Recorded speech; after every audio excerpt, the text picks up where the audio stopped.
1, 2, oh, sorry, 2, 3, 4, 5. 6. Okay, so for my demonstration speech, I chose how to make wax art using Crayola crowns.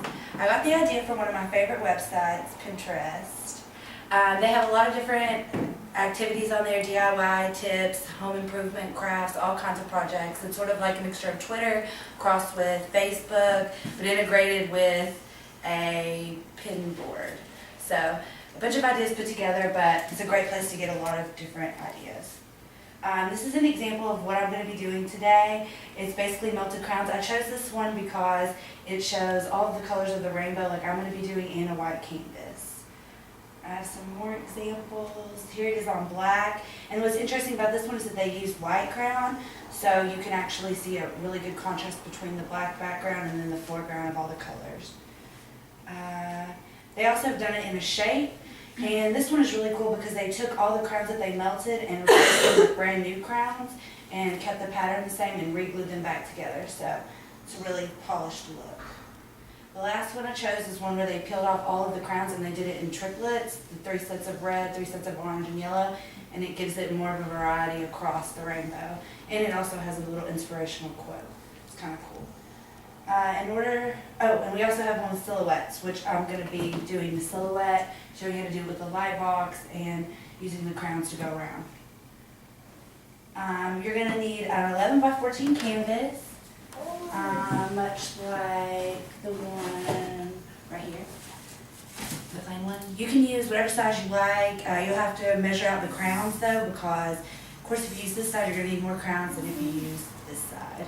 So I went ahead and bought a box of 96 of the crowns, just so I had enough.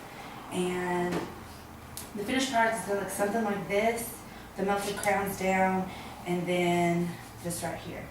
So with the crowns though, you're going to definitely want to use non-Crayola, non-Rose Art, because they have a lot more oil in the base. So these are definitely better. The Crayola works so much better. Next, you're going to need Gorilla Glue or hot glue in order to attach the crowns to the edge. As you can see though, the hot glue shows up a lot and there's a lot of little pieces, so I would definitely recommend the Gorilla Glue instead. And on this one I used clear tape to go across so that I could replace the crowns with fresh ones after I'm finished. You'll need a box or newspaper, and you're also going to need a heat gun that you can get for like 24 bucks at Hobby Lobby. It's way hotter than your blow dryer. They say you can do it with your blow dryer, but it takes way longer to do it with your blow dryer. Optional would be the acrylic tempera paint and the paint brushes, which are right here and right here. You can use these to do the silhouette. It really doesn't matter what paint you use on your canvas. It'll label what paints are best for the canvas that you choose. And then you will need a silhouette that is printed and cut out. I chose an image that I googled, just silhouettes, so you originally have this image, you cut it out, and then you will have something that looks like this. You can fit this behind, if you put it up to a window, and you can kind of see the image directly. You can trace it like that. I just put mine on my window and it worked perfect. Then you trace it out, and once you've applied it, it'll be like this, half traced, and then you're going to want to use what I've done over here is use the rubber cement, and that way whenever you're doing the crowns over top, it won't get on your silhouette. And this will be painted after you finish tracing it all the way out. So I'm going to go ahead and demonstrate one. And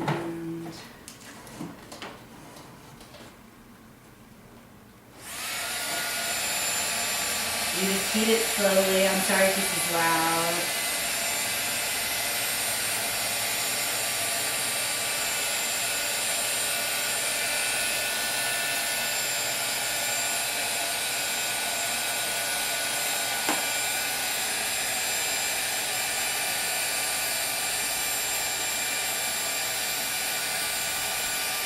And I did learn a tip that if you turn it to the side,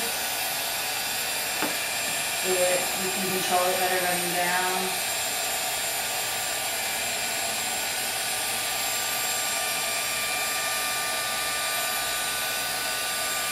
And you can even push it down more by melting it all the way down.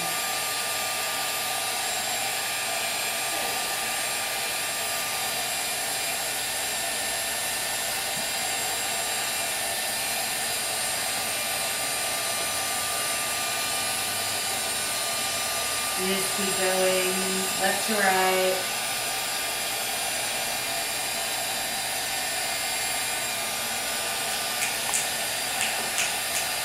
And you can see how it will look once you're finished.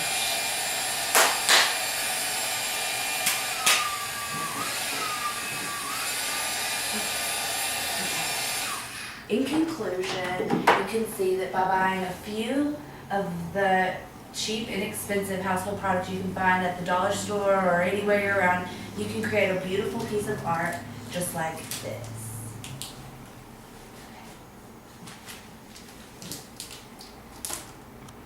You done? How do I get Same with that.